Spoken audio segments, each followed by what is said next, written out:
Welcome to This Week in Sim Racing, August 5th, 2011 edition. I'm Jessica Lopez. And I'm Shaun Cole. And this show is sponsored by iRacing, where you can still take advantage of that buy 1 month, get 2 months free. And now they have iRacing 2.0, so I mean that's even more for the same deal. Quite a deal. Head on over to InsideSimRacing.tv and click on any iRacing banner you see at the site.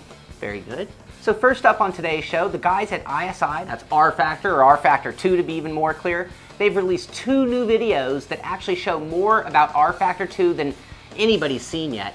This is all about tire deformation. 2 different videos. In these videos, full tire deformation and flat spotting is taking place in what looks to be similar to a Skip Barber style open wheel trainer. The first video shows tire wear and has been increased to 100 times of normal wear to show the effect of 100 plus laps in just 1 lap. Notice how the center of the tire tread is disappearing. Also, the flat spotting looks really amazing, and I wonder how it feels in the wheel.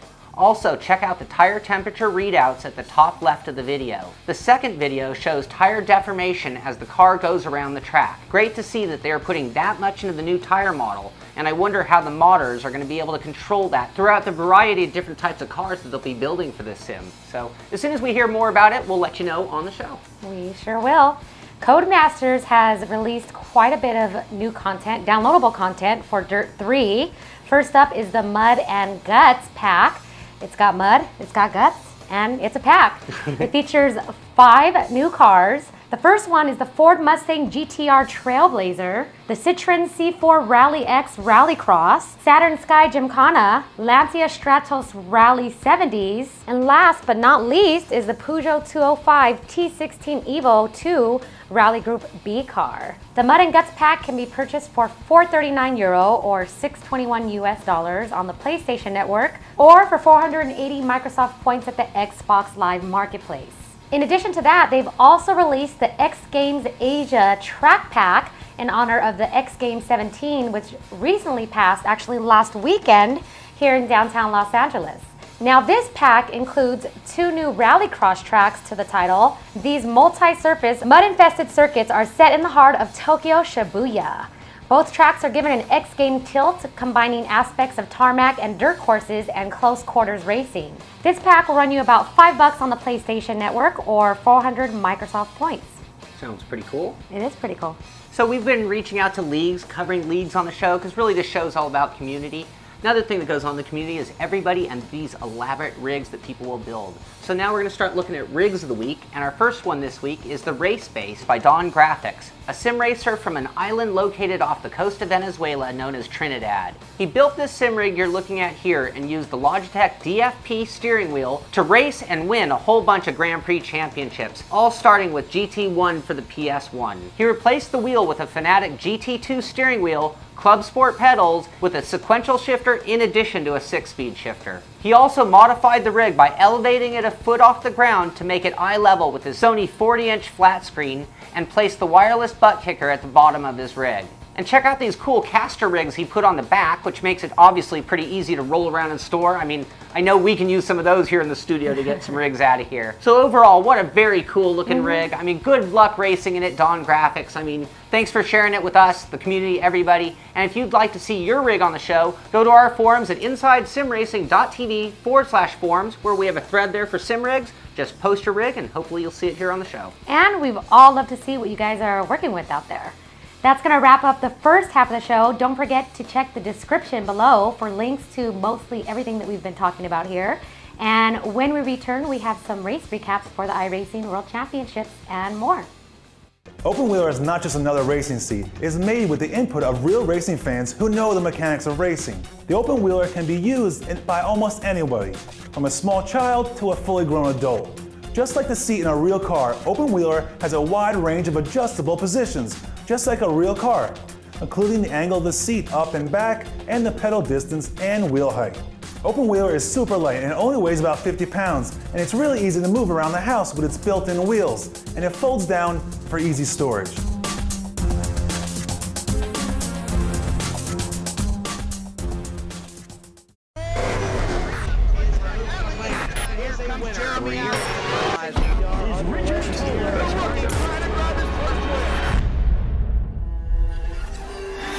As a true NASCAR champion is Richard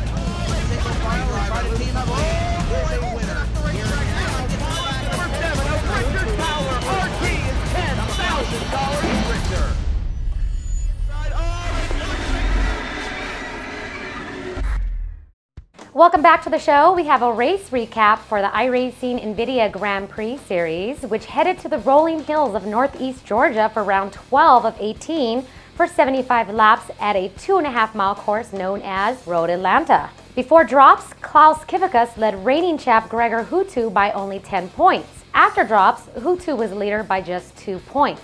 Now, the way this works is, of the 18 races in the season, they drop 2 of your worst results, scoring your best 16 races. Coming into round 12, Hutu didn't have any drops left. He was out one race with an eye problem and then had a bad finish in another. In qualifying, both the pole sitter Jesse Niemanon and Gregor Hutu, who sat in second, spun during the session. The drivers honestly weren't happy with the venue or the fact that qualifying wasn't split into 2 sessions to allow more room to get a clean lap. There was concern about a first lap incident at this tight, twisty track, but everything was all good as 31 drivers completed it safely. Then came the moment of the race and probably the championship for Gregor Hutu. Gregor was trying to make a pass on Niemanon in 10A and B, and that's when it happened. Gregor and Jesse made wheel-to-wheel contact, sending Gregor into the concrete wall and then limping to the pits to call it a day. With the world champion out of the race, Niemanon led teammate Hugo Lewis to their scheduled pit stops at the halfway point, and they looked as if they would comfortably retain their positions once everyone had cycled through the pit lane. However, Team Redline's Luke McLean had elected to run long in his first stint, and with a lighter car, was soon passing Kivikas into third and subsequently Lewis, who spun on lap 43. McLean next latched onto the tail of Niemanon's lead car, but the two made contact while attempting to run side by side through the final chicane. While McLean took over the lead, Niemanon wasn't as lucky. McLean's drama didn't end there as he made contact with Ilkka Happala, who was having a great run. While this was taking place, Kivikas was running how he had all season, smooth and consistent, as he ended up leading his teammates Hugo Lewis and Aleski Aloma, who grabbed his first podium of the season. Not only did Kivikas grab his third win of the season, he put some more distance between himself and the rest of the field in the championship and is now ahead of his teammate Hugo Lewis as reigning champ Hutu dropped to third. With his last place finish at Road Atlanta and no drop weeks left, Hutu has a slim chance of retaining his title at this point. Tune in to the next race at Mid-Ohio Sports Car Course on August 13th and make sure you tune in to PSR TV to catch that race. So who would have ever thought Hutu would be beatable? Well, drama builds though, huh? Anyway, on the oval side of things, the NASCAR iRacing Series World Championships headed to Atlanta for round 13 of 18. John Gorlinski put his car on the pole with an amazing lap time of 28 flat, followed closely by last week's race winner, Steve Sheehan. Season points leader Ray Alfalla qualified in 4th, continuing the momentum of his stellar season. As the green flag waved, Gorlinski took to the lead and dominated the first part of the race. By lap 45, it was still Gorlinski, Sheehan, and Alfalla in third spot as the green flag pit stops began. Then on lap 55, Gorlinski came down pit lane for 4 tires and fuel, and when he re-entered the track, he was almost immediately back in the lead by nearly 2.5 seconds. Shortly after, the first caution of the day came out when Tyler Hudson got a wiggle and put it right into the wall, ending his day with a very hard wreck. That one wreck started a series of cautions and pit stops that really started to mix up the running order of the race. For the restart on lap 91, Ray Alfalla had used pit strategy to gain the top spot, and Gorlinski had to start back in 10th place and for the first time not have a clean track out in front of him. That situation didn't last long when a handful of the leaders got together and brought out yet another caution. At the 100 lap mark, Alfalla was still in the lead, but Gorlinski had avoided the wrecks and moved his way back into 4th position. Then with only 46 laps to go, Ray Alfalla had a mirror full of Sheehan and pulled onto pit lane for his final pit stop of the day. Sheehan took to the lead with John Gorlinski now back up into 2nd place. With each lap, Gorlinski pulled closer as Sheehan got caught up in traffic and gave Gorlinski a run down low with only 33 laps in the race. Gorlinski made the run stick and passed Sheehan for the lead. Just a couple of laps later, Sheehan pulled onto pit lane and left Gorlinski way out front all alone. With a majority of the field now a lap down, a late caution gave Gorlinski a chance to pit under caution, while many of the other hopefuls being waved around to the back of the grid. The final restart left only 2 drivers with a real shot at the win. Gorlinski, who had been so strong all day long, and Brad Davies, who suddenly had a very strong car. Despite the hard charge of Davies, Gorlinski was just too strong and made winning Atlanta look easy with a very dominating performance. Brad Davies finished only a half a second back in second, followed by Derek Wood, Chris Main, and Josh Parker. Series points leader Alfala finished in 12th place and still maintains a 32-point lead over Thomas Hazard as the series heads to Chicagoland on the 17th for round 14. Last week we mentioned some sim racing leagues, and we're going to do the same this week, and we have another one from New Zealand and Australia. Team Oz Online Sim Racing, who is holding the Pagnian Imports Hot Lap Challenge in the month of August, and it started on the 1st and is going through the 31st. This competition is open to all drivers worldwide for a time attack challenge in rFactor using the Isle of Man with no driving assist and 100% damage. Now, although this competition is worldwide, only one lucky winner from either Australia or New Zealand will win a next level sim racing cockpit, which is valued at 649 Australian dollars, which is equivalent to 682 US dollars. In just 4 days, Team Oz has had more than 85 people from at least 5 different countries attempting to record a hot lap, and only 23 people have succeeded. To accomplish an 8-minute lap time around Isle of Man, drivers need to invest at least 16 minutes for both the out lap and the hot lap. Can you do it? Me? I probably, you got to keep it together on that out lap. That's where it really, it's a long way around before you even start, so it's a challenge. You stuttered enough to answer my question, so thanks. For any more information on these races, head on over to their website at teamoz.com.au. And once again, the link for that website is here in the description of the show.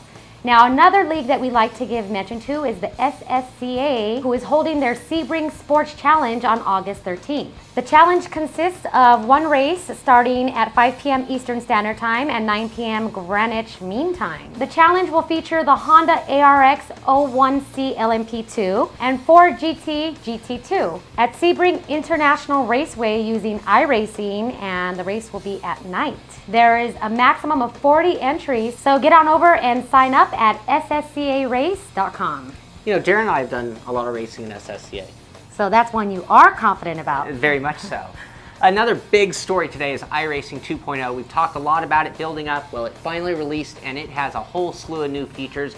We're talking about things like new cars being added to the sim. We've shown pictures of the Ford GT as well as the Acura HPD LMP car. Also, the 2 new tracks being included, Iowa Speedway and Suzuka, which is already my favorite road course in all of iRacing. And of course, the big story is the new tire physics being added to the sim. So all of these new cars have the new tire physics, and they're going to continue to roll out more cars over time with those new physics. They've also expanded on the hosted and league racing features, and that includes things like tournament mode or heat racing or bracket racing, so you can sort of coordinate a whole thing that narrows it down to the best of the best at the end of the sessions. They also have new driving aids available. This should make transitioning into the sim easier for new ones, but at the same time, they'll be limited so as to not change the sim for everybody who's been doing a lot of time, so nobody has to be fearful of driving aids and losing to somebody because they're using those aids. They've also made some graphical updates, some updates to the force feedback, and the list goes on, warranting the name iRacing 2.0. And there's one thing I do want to talk about. We've been testing this a lot,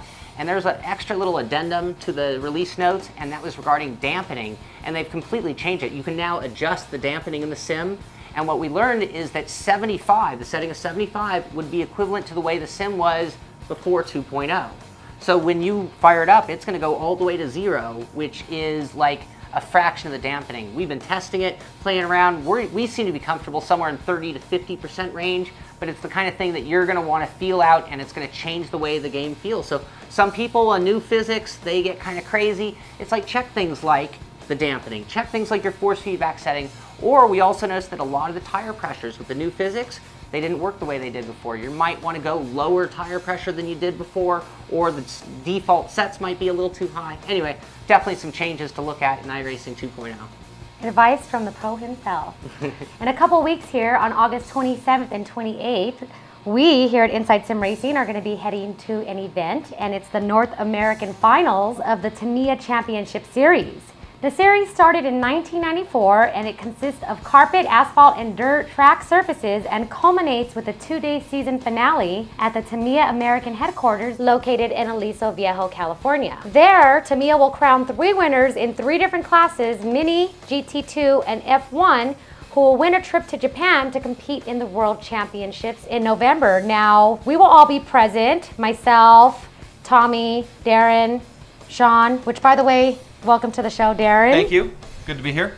And we're going to have a sim rig set up there, which will be pretty cool. We're going to be introducing sim racing and talking sim racing with the RC racers out there. And we get to do a little racing of our own as well. Yeah. So that's kind of exciting. Yeah, we're in like a stock class or something, or? Well, yeah, they're going to kind of match us up with some pros and put us against each other, and I think we're going to kind of be like the intermission act or something. I don't think we get to win a trip to Japan, though. Oh, that sucks. That'll be fun, though. It's going to be a lot of fun. And hopefully a lot of you guys come out there and join us. Yep, we invite all of you locals, Californians, or anyone who can make it down to Aliso Viejo to come out August 27th and 28th and come have some fun and watch some of the world's best RC racers compete. That's right. All right, so as you noticed, and we already introduced Darin's here with Shaun and I, and we actually brought him on because he has a little announcement to make to the sim racing world. That's right. As of August 1st, I took on a position with Fanatec, or their parent company, Endor. And what that means is, first of all, I'll be handling or helping them with marketing, PR, developer relations, development, and something that a lot of you hopefully will be happy to hear, customer service. Now, what does that mean to the show? Well, needless to say, since I'm working for Fanatec, it probably wouldn't be too fair if I was on the show reviewing either Fanatec or anything in competition with Fanatec. So from here on out, I won't be on the show for anything hardware related.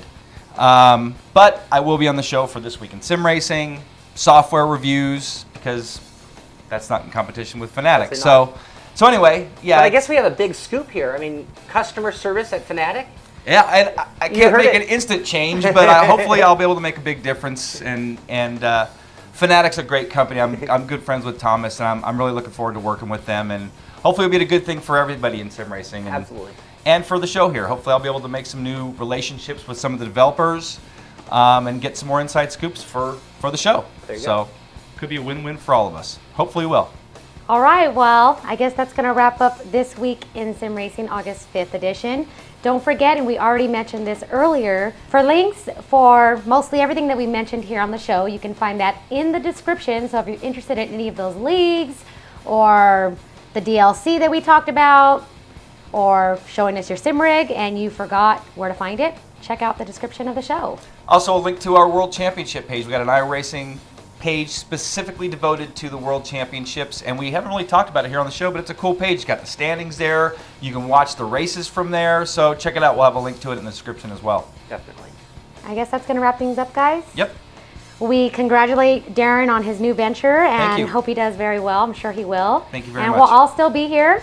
Make sure you visit our website, InsideSimRacing.tv, register with us, talk to us in our forums, comment on the show on YouTube. Thank you guys Send in for your watching. sim rig pictures. That's right. Yeah, get your sim rig here on the show. That's right. That's going to wrap it up. And Checker Flag is out, and so are we.